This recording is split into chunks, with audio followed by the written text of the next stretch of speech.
Insane. भाई साहब, insane. क्या बोलूं मैं, इतनी ज्यादा बारिश हो रही है ना बाहर। अच्छा हाँ, मूवी के बारे में बात करनी है तो कौन सोच सकता है कि उनका अपना फेवरेट सुपर हीरो स्पाइडरमैन इस मूवी में। ना रे, स्पॉइलर देने थोड़ी आया हूं मैं, डोंट वरी, सीधा रिव्यू चालू करते हैं।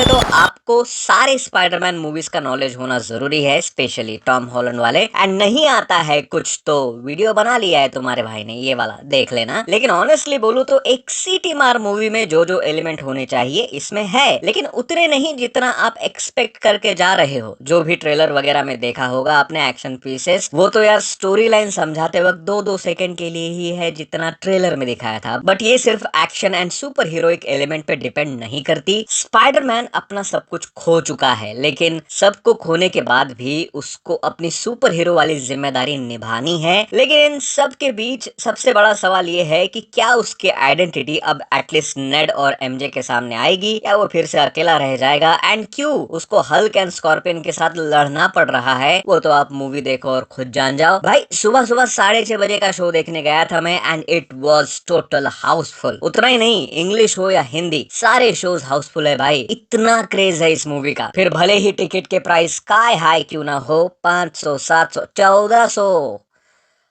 एनीवेज, क्या मुझे इस फिल्म को नो वे होम के ग्रैंडनेस के साथ कंपेयर करना चाहिए? बिल्कुल भी नहीं। वो एपिक बनी थी भाई, उसका एपिक मास लेवल अगर यहाँ एक्सपेक्ट करके आए हो तो यार निराशा ही हाथ लगेगी। लेकिन अगर तुमने टोबी मैगवायर वाली स्पाइडरमैन देखी है, आई मीन उसका सेकंड पार्ट, तो बार बार आपको वो फिल्म याद आएगी। मैं लिख के देता हूँ, उस फिल्म में उसका जो इमोशनल स्टेट था वैसा का ही कुछ इमोशनल स्टेट यहाँ टॉम हॉलैंड के स्पाइडरमैन में भी आपको दिखेगा, जिसकी वजह से स्पाइडरमैन के अंदर का डीएनए स्ट्रक्चर चेंज हो जाता है। आई मीन इस बार वो अपने एनिमी से लड़ने के साथ साथ अपने आप से भी लड़ रहा है कि साला ये हो क्या रहा है। ऊपर से ट्रेलर से भले ही आइडिया ना लगा हो कि एग्जैक्ट विलन कौन है, दी हैंड, द स्कॉर्पियन, हल्क, या वो जो हमेशा हुडी में है, आप देखो आपको आइडिया आ ही जाएगा। अब ऑनेस्टली मैं ये भी कहूंगा कि जहां इसका पहला पार्ट यानी नो वे होम धमाकेदार था, लेकिन ये भी उससे कम नहीं आंक सकते, not in terms of action and surprises, क्योंकि इसमें सरप्राइज एलिमेंट बिल्कुल भी नहीं लगा मुझे। फर्स्ट हाफ में थोड़ा टाइम लगा देती है ये फिल्म अपने बिल्डअप में, एंड कोई मेजर एक्शन सीक्वेंस देखने को नहीं मिलता। लेकिन सेकंड हाफ,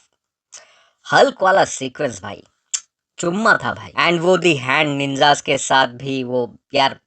लेकिन प्रॉब्लम ये है ना कि कोई भी फाइट सीक्वेंस ज्यादा देर के लिए थी ही नहीं। एंड क्योंकि ये ऐसा मान के चलो कि स्पाइडरमैन के फिल्म सीरीज का ब्रांड न्यू वर्जन है, तो सब कुछ छुटकू मुटकू ही रहेगा। I mean it was just a Spiderman setup, तो एकदम हेवी कुछ भी एक्सपेक्ट मत करके जाना। इस फिल्म का इमोशनल कोर ही इसको दमदार बनाता है, with of course some comedy. भाई फ्रैंक कैसल यानी अपना पनिशर ओरिजिनली जितना ब्रूटल एंड सीरियस है ना, उसके सीरियसनेस को कॉमेडी में बदल देती है ये मूवी, जो एक तरफ एंटरटेनमेंट तो प्रोवाइड करती है लेकिन कैरेक्टर के ओरिजिन को ही भुला देती है। एंड हिंदी डब देखी मैंने तो भाई, आपको तो पता ही है कि इंडियन ऑडियंस के लिए इंडियन रेफरेंसेस दिए जाते हैं। लेकिन भाई I enjoyed the Hindi dubbing. मैं सारी मार्वल फिल्म्स हिंदी में ही देखता हूँ और मुझे अच्छी लगती है, लोग भी बहुत एंजॉय कर रहे थे। इवन हाँ, ब्रांड न्यू डे के साथ डूम्सडे एंड रामायणा का भी ट्रेलर दिखाया गया, बट डूम्सडे का डिजिटल वर्जन वाला ही दिखाया गया, नया वाला, यानी वो कॉमिक कॉन वाला नहीं। एंड सच में रामायण को बड़े पर्दे पर 3D में देखा तो यार वहाँ कुछ अलग ही लेवल की डिटेलिंग दिख रही थी। लेकिन ये अपना टॉपिक नहीं है। वैसे देखा जाए तो मूवी डिसेंट लगी मुझे, हो सकता है इसलिए क्योंकि मैंने ही कुछ ज्यादा उम्मीदें लगा ली थी, इसलिए मुझे बाकी मूवीज से ये थोड़ा कमजोर लगी। पर आई एम श्योर कि जिस तरह से इस मूवी को डेवलप किया गया है, स्पाइडरमैन की पावर्स को डेवलप किया गया है, आने वाले पार्ट्स में, मतलब स्पाइडरमैन के आने वाले पार्ट्स में उस पावर का प्रॉपर यूज होगा, क्योंकि वो पावर्स इनसेन है भाई। तो ओवरऑल देखो तो it's a 3.5 star from my side. Honestly it's a good film, not the best from the Spiderman franchise. Mocktail की भाषा में बोलूं तो जस्ट गो फॉर इट। अरे हाँ, सिर्फ एक क्रेडिट सीन है एकदम लास्ट में, तो ठीक था, बस उसको डिकोड करना पड़ेगा। बाकी आपने देखी है मूवी तो बताओ जरा कमेंट में। मिलता हूँ मैं नेक्स्ट वीडियो में। बाय।